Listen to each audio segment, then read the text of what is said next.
if you're going for a fire build. So it's kinda wanting you to go for Pyre Templar. So me, as an Eldritch Sovereign, I was just left outside in the sun where I hate it. It also kind of broke the progression of the mission as well, because in the beginning of the mission they were making a big deal on how Umbral Taint is bad, Umbral Malady is horrible, but I was an Eldritch Sovereign faction, so I completely ignored the effect and I thrived in that environment. So yeah, they made and this can be easily fixable. Easily fixable. In the next patch, if they just add on the scenario, on each scenario, a recommended faction to play that mission with for beginner players, they solved it. They solved it. Hey, you want to play the tutorial? You might want to go with these feudal dudes in this tutorial. They're beginner friendly and they'll be good. You know, just slap recommended faction on Alfred Elderstone on the first mission. Fuck. It's that easy. Must be honest, they do listen to the community. They change lots of things people ask. Okay, please, Snaron, send them, make a VOD right now, and send them what I said right now on the forum and vote it. I don't know if they watch my stream. I'm a small fry content creator, man. I don't know. I have big I thrive to have big brain, but I don't know if they are hearing it or they're listening. I wish they would. I'd be honored if they did. But yeah. Okay, let's kill the penguins. To be honest, I think we're just gonna... Yep. Hands down, cook the penguins. Perfect. Doesn't really play into the whole,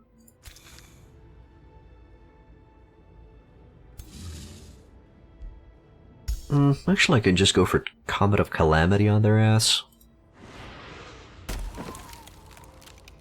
There. That's going to be adding a lot of effects to them to eat through. And then do I crash? I think the idea here is to just go for it and crash into the enemy. Or maybe I do this and apply even more problems? Yeah.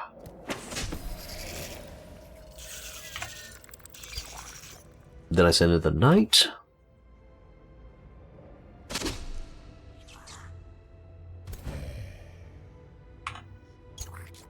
Move up the Afflictor and apply debuffs to the big guys. Makes sense to apply debuffs to the big guys. There. Well, I really hope it's, cropped properly, Snaron. Please don't... This is going to their Discord? Yeah. Well, the entire conversation about, what they could do to help out bring in new players would be warranted.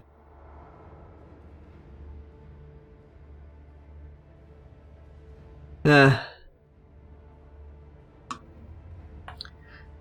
that clip also have the bad progression explanation that I had before? Because, you know, having that explanation beforehand and how to solve it might convince them a little bit better.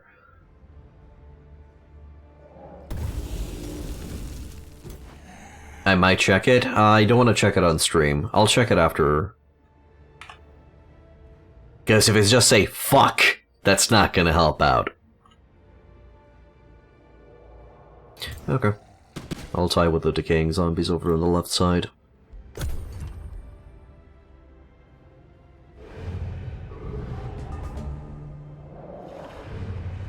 Oh no, they're circle jerking each other.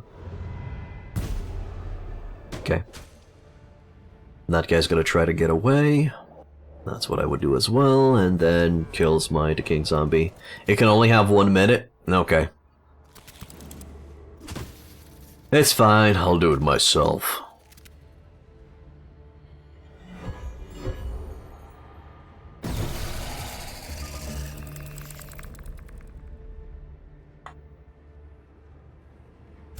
Oh, I can actually reach with these guys, that's awesome. And we're no longer affected by the Umbral Taint. Super. That's pretty huge.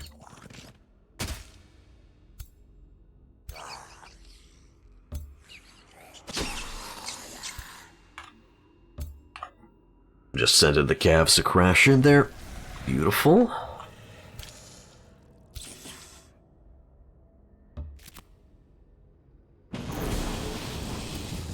Give him a little bit of a burn.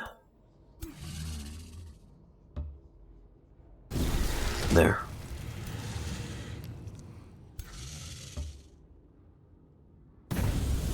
There. Oh wow, somebody got that reference? Cool. And done. And nobody died. Actually, it was a pretty overwhelming display of force. Go.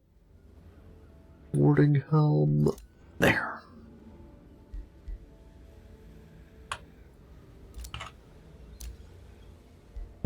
There's something that I want to check. I'll quickly save and go to the main menu because there's something that I want to check. I want to see if the game is already soft recommending you these builds. These units. Exit to menu. 1 second. Because maybe I'm wrong. Maybe I'm incorrect and each scenario has a recommended variant. Completed Field of Rebirth. Sure. So the first one is Alfred. Okay. Choose your destination. Valley of Wonders. Your journey. First one's Alfred. Got it. Choose your destination. And then Enchanted Archipelago, which kind of promotes having a spellcaster, if I remember correctly. First one's Alfred. It's not recommended. So practically an extra filter over here with 3 factions that are recommended by the developers for new players. That'd be great. Exactly how there's a little icon that shows that these are from DLCs. There's going to be a little icon over in the left corner up that says rec as a recommended or something like that. And if you mouse over, it says recommended for this scenario. It'd be great. Choose your It's not that big of a deal. It would really help out new players to, get their feet on the ground. Get their bearing. When you think about it, you can build Feudal into Materium with, Pikeman Golem Tier 4 Transmutation Mages, and they would be very successful. Yeah, that's true. Absolutely. Yeah, again, why did you think that I was suggesting Materium? You have the Shrine of Smiting in the back, and you're slowly replacing your front line with the big boy golems, if you so want to, while also maintaining the Fenders there, because they scale great in the late game. And you don't even have to touch the Knight. Whenever you finish scenarios, your hero ascends, and opens new one, that's fine. You can take it into consideration. It's not that difficult to just add some recommended leaders to each scenario. At least 1. It's not that big of a deal. And it's just a recommendation. You can create your own. Or just say, no, fuck it, I want to suffer. Quote unquote suffer.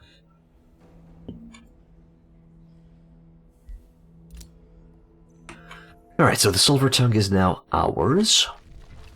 Right, we were over here in the underground, and we just finished the fight. I have no idea which side we were on. Aha, there we are.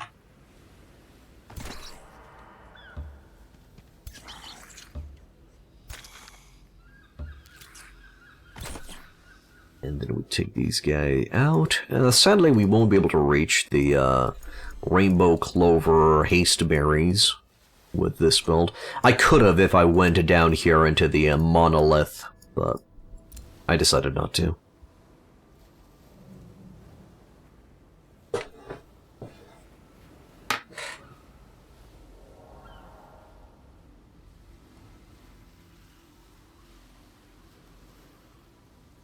I think I should be able to start the fight and win? Oh, it's the same stack. Please let me just auto-resolve this. Oh, Umbral Ramblings. Ah, this is the one where if the units stay next to each other, they go insane. Yeah, that checks out. I have to fight it manually. The AI doesn't understand Umbral Ramblings. Hell, I had a very, very bad time with it when I started playing as well. This particular DLC. Also, if you played with Regenerative Infestation, you might notice one pattern. I've played one map with Regenerative Infestation on maximum brutal difficulty, and I'm gonna be honest with you, I cannot kill the infestations fast enough. That's the pattern I've noticed. What pattern did you notice?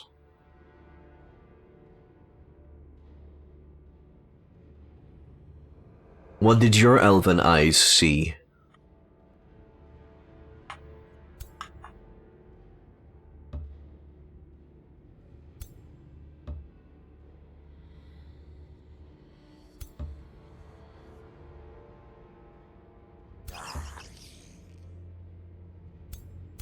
No bears, you gotta turn your butts towards the enemy. Jeez.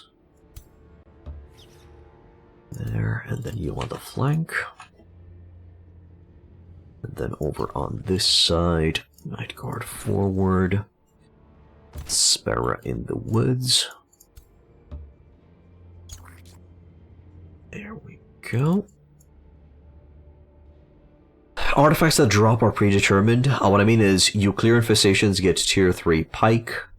New one spawns, you clear it and get the same pike, and it happens 3 to 4 times. Maybe RNG was just giving you a very bad trick upon thee?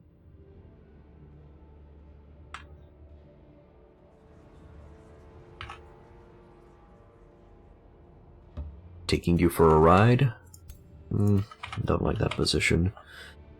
Probably rotate you... where?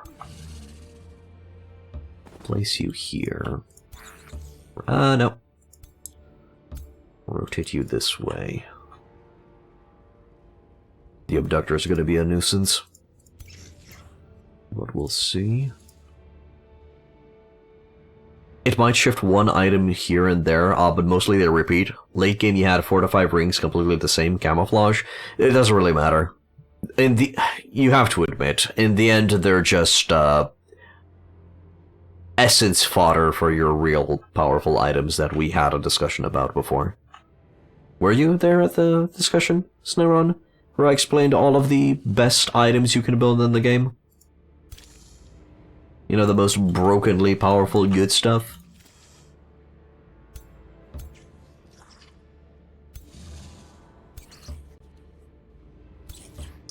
There, formation is complete. So now we're not going to be affected by the Umbral Ramblings.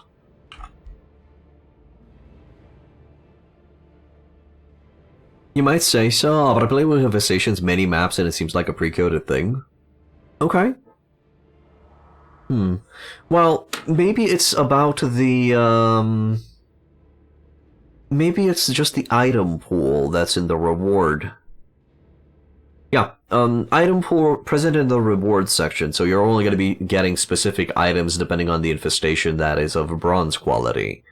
And then they further divide into, you know, demonic fiend infestations, machine infestations, umbral fiend infestations, what else? Monster dens, and they have this specific item pool that they always go for to reward you. Because I have noticed that infestations are exactly like wonders, they're of bronze, silver, and gold quality.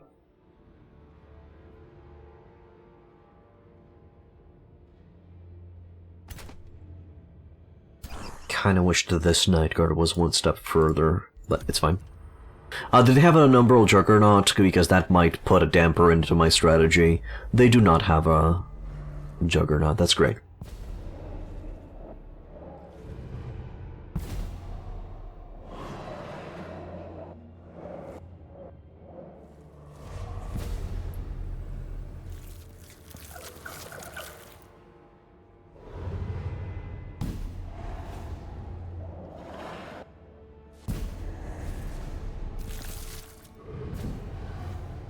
Finally slapping those Chaos Eaters.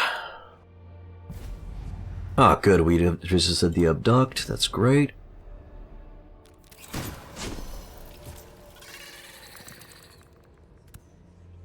There. Won't be able to cleanse both of those guys. When this effect expires, they take 30 frost damage. Halved if adjacent to a friendly unit. Too bad that I can't because of that Umbral Rambling. Although, is it every 2 turns that takes effect?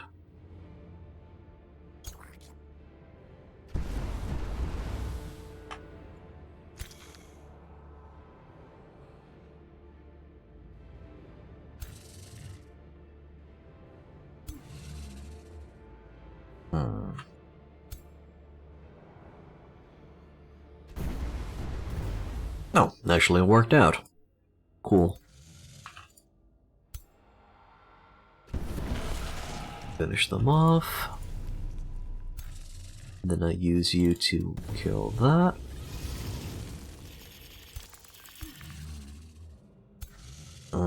Bad move. Should have positioned a little bit further up. Do I got something that can heal? Anti-magic tincture. I do have healing roots, but I can only cast it once.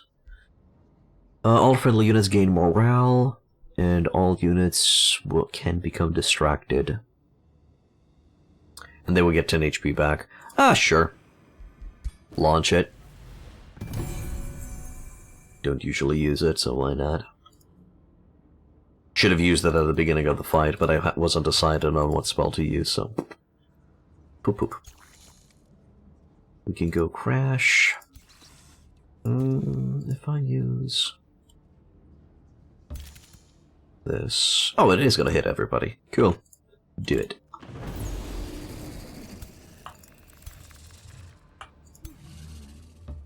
Move forward. Start applying the good stuff.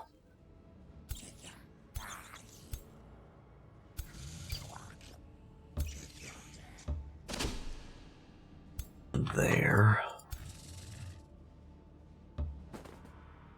Move the Chaos Eater into a better position for the next turn.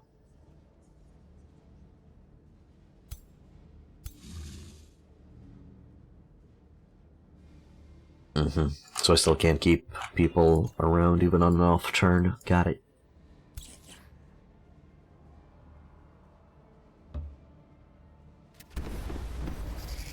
Good stuff. Big boy shot time.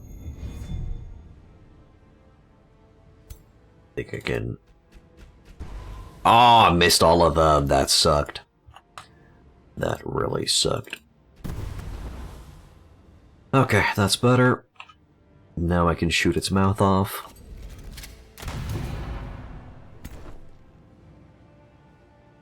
This side is gonna go crash into that buddy.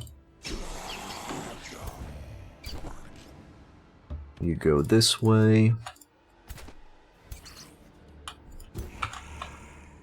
You're gonna go that way. Hopefully you're gonna act as a distraction. Start. Filling that penguin full of holes. Crash straight into the penguin. There.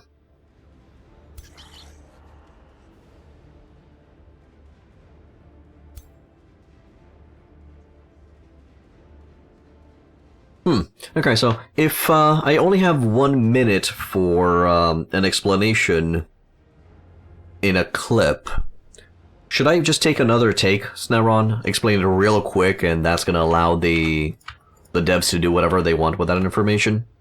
I'm gonna try to explain it in 1 minute or less. Are you ready, Snaron, to just make the clip? Huh? I'm relying on you, brother. Not on the computer right now? Yeah. But can you make the clip? It's fine. On the street, I see.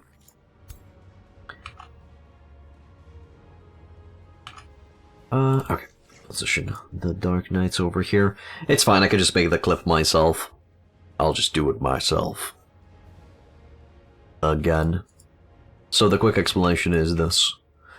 Developers of Age of Wonders 4, you're currently making the same mistake that you're doing with Age of Wonders 3, where you added the Rogue as the first campaign, which most players will go for, because the Rogue is not a beginner-friendly faction. You were better off making the Dreadnought the first campaign, because that would have made... The Dreadnought is a much more beginner-friendly faction for a new player.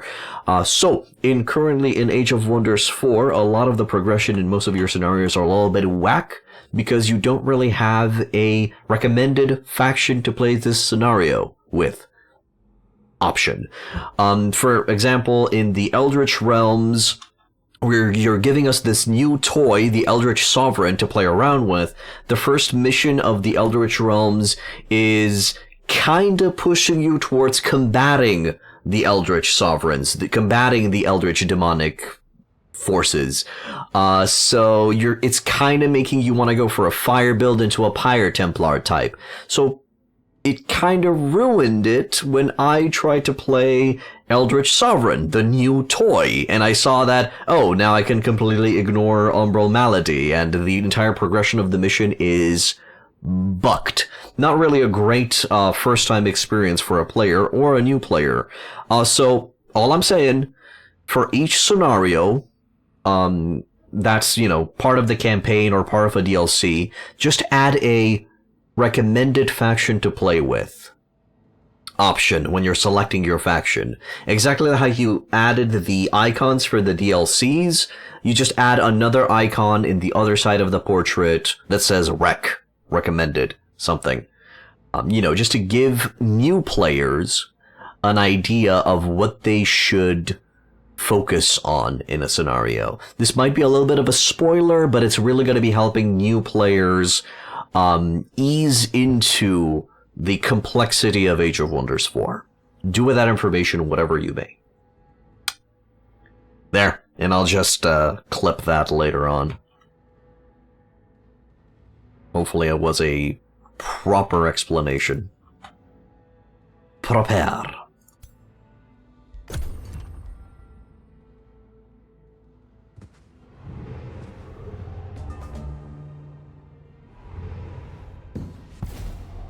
Ooh, gonna be a lot of damage on those archers. Good. Night Guard, or whatever they are.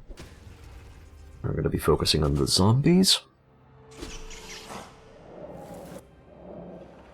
Are they gonna focus down one of the Chaos Eaters? You bastards.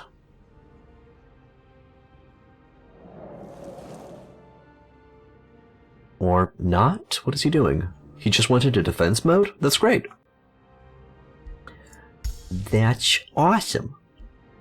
Anti-magic tincture, just in case I don't finish it this turn.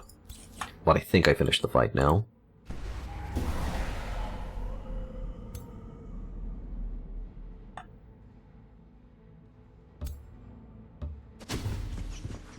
Good crash. Didn't break their defense mode, but it's fine.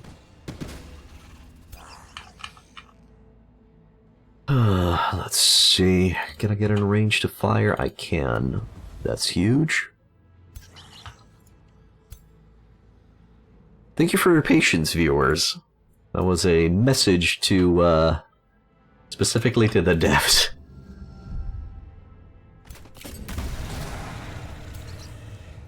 There.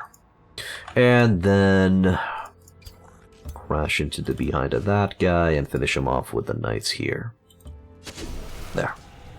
No need to apply any extra dots. Fight's not over? Oh, right, those Night Guard are still up. Up and out and about. Maybe I should have saved the spell slot for a damage spell. Granted, we don't have to rush. Those guys are not next to each other. Good. That Chaos Eater's not in danger of dying. Okay, we're just gonna end the turn and let that Night Guard do whatever it wants. Probably gonna kill off the... yeah, exactly. And then dies from dots? No? But getting there. There, fight's over.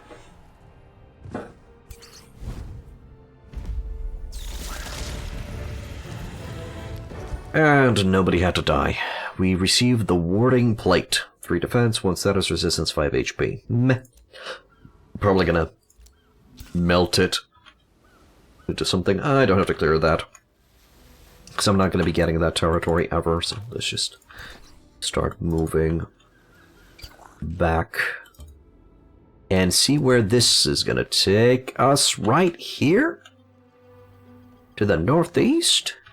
Interesting. Might be a good idea to maybe build an outpost with a teleporter over there. Void Ink is now complete. We now have 3 Void Stones. Nice. And you're going to be moving down here. You're going to keep on exploring to the west. And I'm not going to cast anything because I want Force of Nature to come in. Yeah. Yep. I'm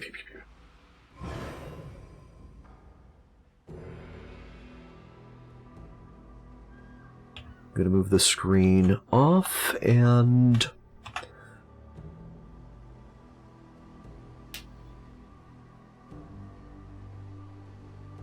I think that's going to be it for today, guys. I'm going to be cutting today's stream a little bit short.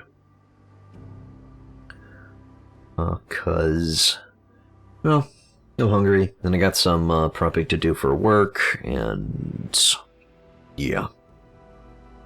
That's gonna be that. Tomorrow we're gonna be going for the 3 full hours, as usual. But just for today, I have to go. So I'm going to be waiting for this turn to be over. I'm going to cast Force of Nature. And we'll continue on tomorrow. I'm also going to go and clip that, and I guess I'll ask Sneron where to post it. Time for me to head into the office. Have a good day, folks. Alright, I'm done overclocked. You have a nice day at work, man. You have a good one.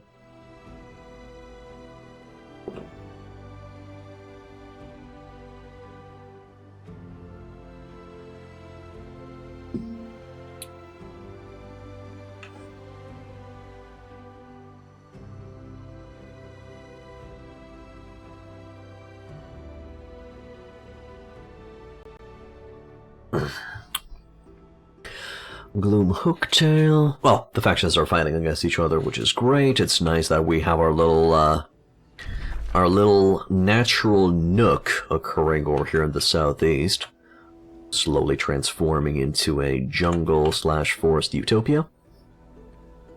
With each and every turn, we will terraform this land and make it nice and livable, and with honey and bees and butterflies.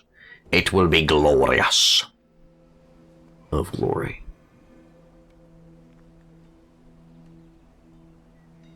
Do not take into consideration the spikes on the walls. We're not evil. Just a bit.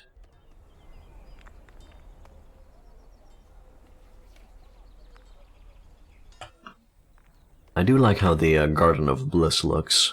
I'm sure it's going to be looking a little bit better once it's off of Ashlands.